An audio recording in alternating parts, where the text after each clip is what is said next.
Comment travailler en France lorsqu'on est sans papier? Ça, c'est l'objet de cette vidéo. Mais avant ça, si tu me découvres dans cette vidéo, je suis Chimène Nana, je suis maman, je suis entrepreneur, je suis investisseuse. J'accompagne des personnes qui souhaitent investir, qui souhaitent level up leurs finances et également des personnes qui souhaitent immigrer en France. Et à ce titre, il y a le livre Vive, réussir en France qui a vu le jour, qui vous accompagne sereinement dans votre immigration. Et si ça fait un moment que vous êtes sur le territoire, vous avez les clés pour bien gérer vos finances, pour mieux investir, pour multiplier vos sources de revenus et level up en termes d'autonomie financière. Vous avez également des exemples, des cas concrets de personnes qui sont passées d'une situation chaotique à une situation où l'argent n'est plus un problème. Donc, ça vous permettra de vous identifier dans un de ces cas de figure et comprendre que c'est également possible pour vous. Je vais mettre le lien du livre dans le descriptif de cette vidéo. Et pour les personnes qui souhaitent rejoindre le groupe WhatsApp pour poser leurs questions liées à l'immigration, vous avez le lien également dans le descriptif de cette vidéo.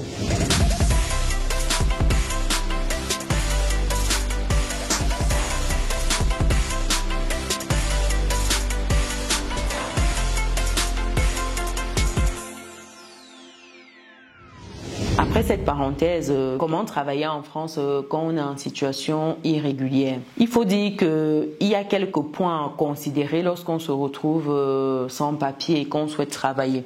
Premier point ici, c'est tout ce qui est emploi informel. Dans emploi informel, il faut dire que certaines personnes sans papier trouvent des emplois non déclarés, des emplois au noir, comme on dit souvent, dans des secteurs comme le bâtiment, comme la restauration ou l'agriculture. Ce sont des secteurs où on trouve très souvent des personnes en situation irrégulière. J'en parlais déjà dans une précédente vidéo. Le BTP, en fait, on vous demande qu'est-ce que vous savez faire pour certains, je précise. Et quand vous savez, par exemple, monter des briques, on vous recrute tout simplement, on vous paye en fait en espèces et c'est un travail au noir, ni vu ni connu. Également dans l'agriculture, par exemple, toutes les personnes qui font les récoltes, etc.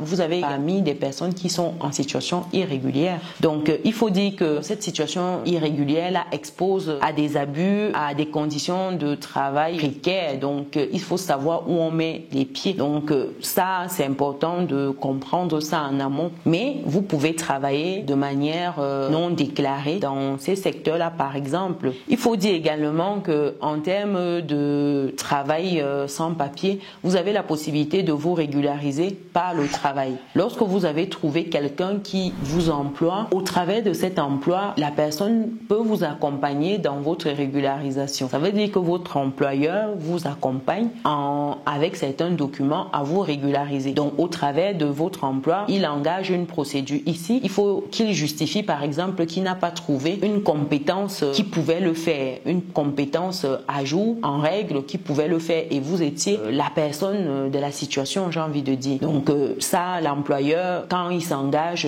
il le fait. Troisième situation à observer ici, c'est de savoir qu'il y a également des associations qui accompagnent des personnes qui sont dans cette situation-là. Il faut pas en fait négliger ces associations-là. J'en ai parlé déjà dans des précédentes vidéos. Je vous invite à aller regarder ces vidéos-là où j'explique les associations qui sont dédiées, où est-ce que vous les trouvez et ça vous permet justement de vous régulariser. C'est très très important. Quatrième point à prendre en compte ici, c'est tout ce qui est formation et apprentissage. Lorsque vous suivez des formations, au travers de cela, vous pouvez en fait régulariser votre situation facilement. Donc, c'est un peu une porte dérobée, par exemple, pour vous permettre par la suite de constituer un dossier, d'argumenter justement en disant voici. Et sous la discrétion du préfet, vous pouvez avoir votre titre de séjour par la suite. Donc, avoir cette démarche-là, ça peut être intéressant lorsque vous prenez ce temps-là pour vous former et être dans des cursus d'apprentissage. Il y a également tout ce qui est démarche de régularisation. Il faut aller à la préfecture directement, poser votre problème, expliquer un peu, justifier votre séjour depuis X temps et puis, comme je disais, vous pouvez, sur discrétion, obtenir votre titre de séjour. Sachant que toute cette situation de travail sans papier expose à des risques graves, des abus qui sont souvent constatés. Donc, faites très attention lorsque vous vous retrouvez dans cette situation-là. Il y a vraiment des abus, des risques d'amende également, des risques d'expulsion. Donc, faites attention à vous. Trouvez plutôt, idéalement, le moyen de vous régulariser. Je pense que c'est ça le plus sain pour vous et pour une quiétude d'esprit. Donc voilà pour cette vidéo. N'hésitez pas à mettre un pouce, à partager. Ça pourra aider une personne qui est dans une situation